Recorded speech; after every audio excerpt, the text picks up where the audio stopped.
Hey guys, today we're going to learn how to tune some tenors, and you'll have to bear with me because we are working with very old tenor drums, and we will do the best we can to tune them with the used heads that we have because we are a charity and we usually don't get new equipment that much or new things for our equipment that much, so we do the best we can with what we have. So what we're going to do is line up all of these tenors that we have, and there's about 7 of them, and we're going to pick one set and tune it up real nice to the best of our ability, and then we're going to tune everything else off of that one set of tenors.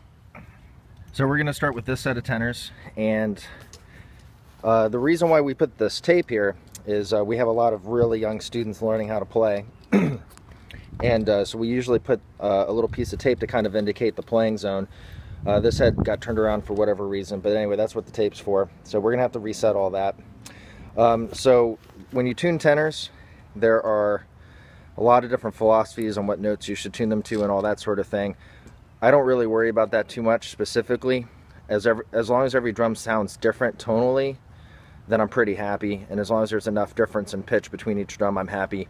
But in general, with the Spock drum there in the middle, I usually just crank that up real high, so I'm not too concerned with that being too tonally in tune with the rest of the drums here. Okay, so to begin talk about tuning, first thing I want to do is figure out where each drum is at right now.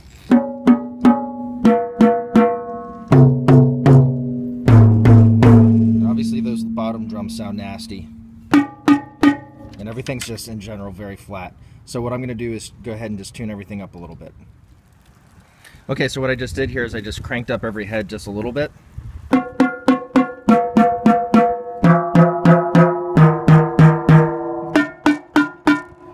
Okay, so now what I'm going to do is I'm going to go and tune each head more specifically to itself. And the manner that I use to do this is I'll put my finger in the middle to create the harmonic in the head, so that when I tap around the different lugs, I can tell which ones are higher and which ones are lower. Okay, so put my finger in the middle.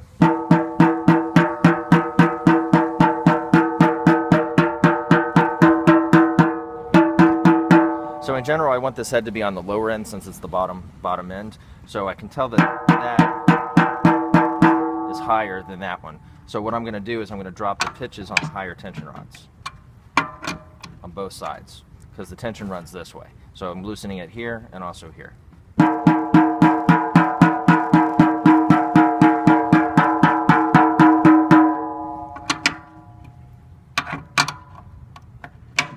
Alright, let's see if it sounds any better.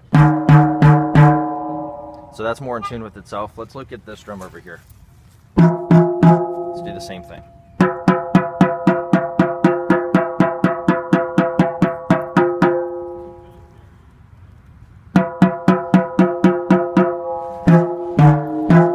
Alright, so I'm going to raise this one slightly. So I'm listening for the lower tension rods, and I'm bringing them up just a little bit.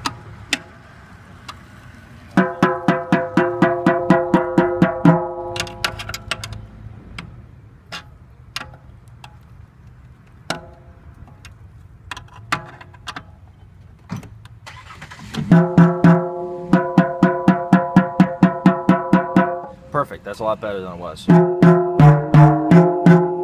So now we have 2 very closely in tune drums. That's in tune with itself, and this one's in tune with itself. So now I want to go over the whole thing and see if they sound different to me. I want every drum to sound different, to have some space between it, but I'm not real too concerned about specific notes.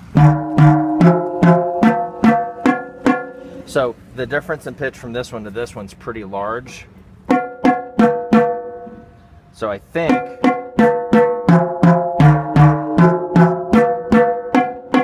it's really not terrible, but it's not really where I want it to be, so I'm going to increase this tension here a little bit.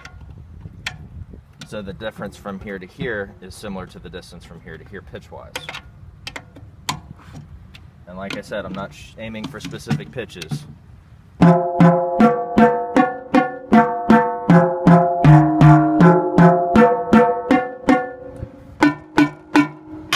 And we just crank up that Spock drum because we use it mostly for accents. Not too concerned about the actual pitch of it.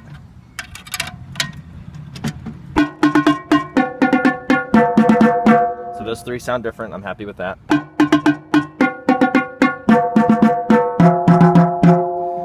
real crazy about that yet, but we'll work on it. I'm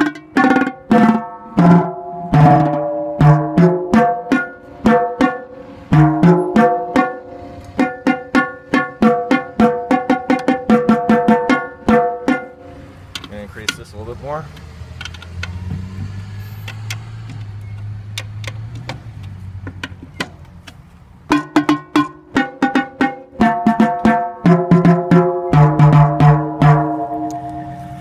Try it with 2 sticks.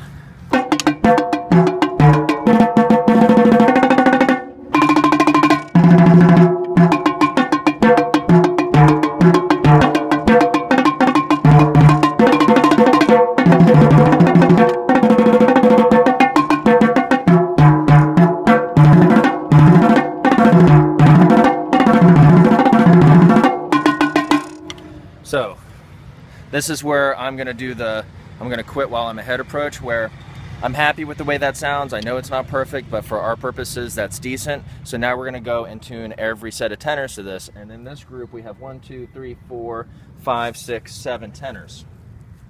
So the way that we're going to do this is we're going to tune each Spock drum first. So we'll attack all the Spock drums, and then we'll go and attack all the drum 1s, and then all the drum 2s, then all the drum 3s, and then all the drum 4s. Try to get them all to be as close as possible. And theoretically, if that works out, then all the drums should sound very similar. Okay, so we're going to tune some Spock drums. So here's our master Spock drum. So this is really, really low, so we're going to crank this guy up quite a bit. And it is definitely about time we change out these heads for good, because we're starting to go past the shell, which is not a great thing.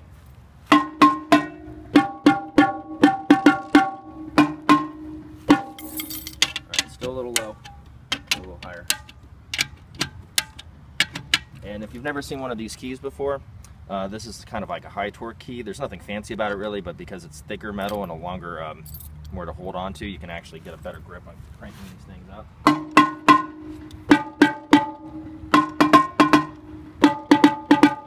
Alright, not quite the same, but let's go over here and see what we got over here. Alright, this Spock drum is actually a piece of PVC that somebody made. I don't know how close we're going to get with this, but we'll try it.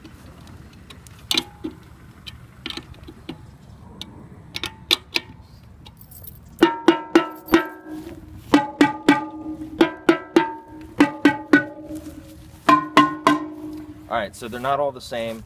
We're going to come back to that. Let's go this direction. So this is really low, so let's crank it up.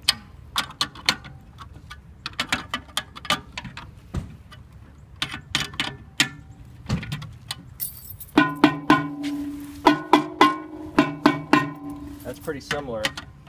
We might just leave that alone and quit while we're ahead. So sometimes you can spend so much time tuning this stuff that you start overanalyzing the pitches, and then before you know it, you're actually making things worse than better.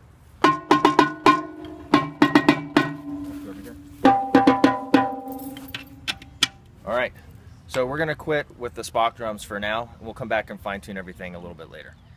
So when your drums are in tune, they sound better and cleaner, and definitely are louder and more powerful. 1, 2, 1, 2, 3,